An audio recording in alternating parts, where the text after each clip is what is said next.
Hello दोस्तों, आज अपन निमेटोलॉजी का एक छोटा सा पार्ट है ईपीएन करके जो इसमें डिस्कस करेंगे। ईपीएन की जो फुल फॉर्म है वो होती है एंटोमो पैरासिटिक निमेटोड।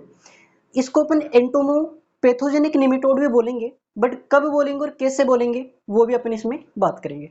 सबसे पहले मैं बात करूं कि जो एंटोमो पैरासिटिक निमेटोड क्या होते हैं, तो निमेटोड के कुछ ऐसे वंश ऐसे जेनेरा होते हैं या कुछ ऐसे निमेटोड होते हैं जो अपने फूड के लिए इंसेक्ट को यूज करते हैं। यानी कि इंसेक्ट से क्या लेते हैं, अपना फूड लेते हैं, इंसेक्ट को अपने भोजन के रूप में वो यूज करते हैं, जिससे क्या होगा, वो इंसेक्ट किल हो जाएगा। और ये अपने लिए एक बेनिफिशियल भी हो सकता है, क्योंकि ये एक बायो कंट्रोल के रूप में भी अपने इसको यूज कर सकते हैं। किसी इंसेक्ट का यदि अपन को कंट्रोल करना है तो ये अपने लिए बेनिफिशियल भी हो सकते हैं। जैसे मैं फॉर एग्जांपल बात करूं कि मर्मिस नाइग्रेसेंस करके एक अपने निमेटोड आता है जो पैरासाइट होता है ग्रास होफर का।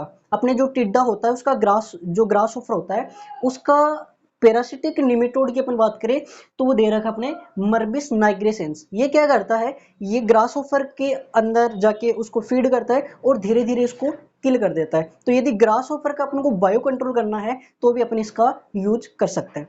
देन अपन बात करें, सेकंड है रोमेनोमेर्मिस कुल की वो वेक्स करके इसका नाम है। ये जो निमेटोड्स के नाम होते हैं थोड़े ऐसे होते हैं, थोड़ा इनको याद करने में भी प्रॉब्लम आती है।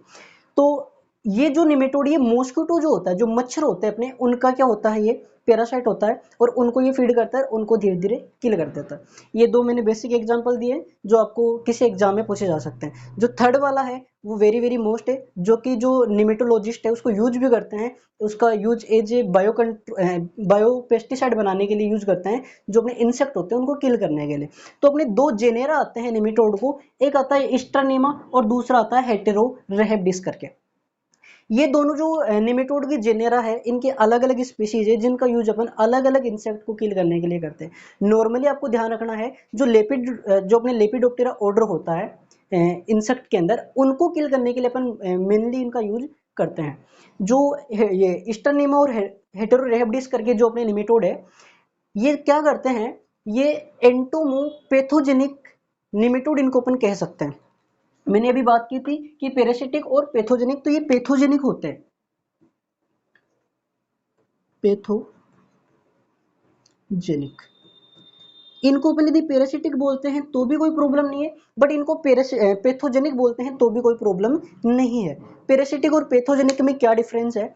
पैरासिटिक का मीन्स होता है कि जो किसी अदर ऑर्गेनिज्म से अपना फूड ले रहा है उसको बोलते हैं अपन क्या, पैरासिटिक। बट पैथोजेनिक होता है जो किसी अदर ऑर्गेनिज्म के ऊपर जाके उसको किसी डिजीज के उस पर डिजीज कोज कर रहा है, या उसमें डिजीज के किसी वेक्टर को या डिजीज वाले किसी माइक्रो ऑर्गेनिज्म को उसके ऊपर ले जाके वो छोड़ रहा है, उसको अपन बोलते हैं पैथोजेनिक।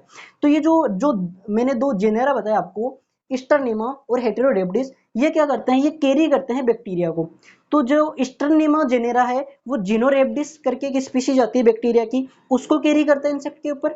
और जो हेटेरोरेब्डिस है वो फोटोरेब्डिस स्पीशीज को क्या करता है, बैक्टीरिया की, उसको कैरी करता है किसके ऊपर, इंसेक्ट के ऊपर। अभी जब ये इंसेक्ट के ऊपर इन दोनों को छोड़ देगा तो ये दोनों क्या करेंगे, इंसेक्ट के अंदर जाके उसमें डिजीज कोज करेंगे, और डिजीज कोज करेंगे तो धीरे धीरे क्या होगा, कुछ टाइम के बाद में वो इंसेक्ट किल हो जाएगा। तो जिसको अपन बोलते हैं सेप्टेसेमिया। सेप्टेसेमिया का मीन्स क्या है कि जब इंसेक्ट किल हो रहा है तो वो प्लांट के टिप पार्ट में जाएगा और अपन को उल्टा लटका हुआ दिखेगा, उसको बोलते हैं अपन सेप्टेसेमिया, यानी कि डेथ हो जाएगी इंसेक्ट को। कुल मिला के अपन को ध्यान रखना है कि इंसेक्ट की डेथ हो जाएगी।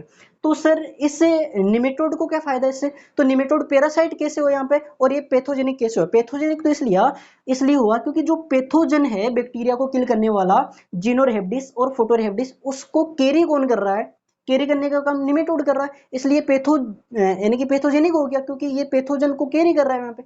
और सेकंड, ये पैरासिटिक क्यों हुआ, क्योंकि जब बैक्टीरिया उस इंसेक्ट को किल कर देंगे तो किल करने के बाद ये जो निमेटोड है वो उससे जो अपने इंसेक्ट है उसको आराम से खा पाएगा, तो इंसेक्ट से ये फूड ले पाएगा, उसको फीड कर पाएगा, इसलिए क्या हो गया, उसका पैरासाइट हो गया।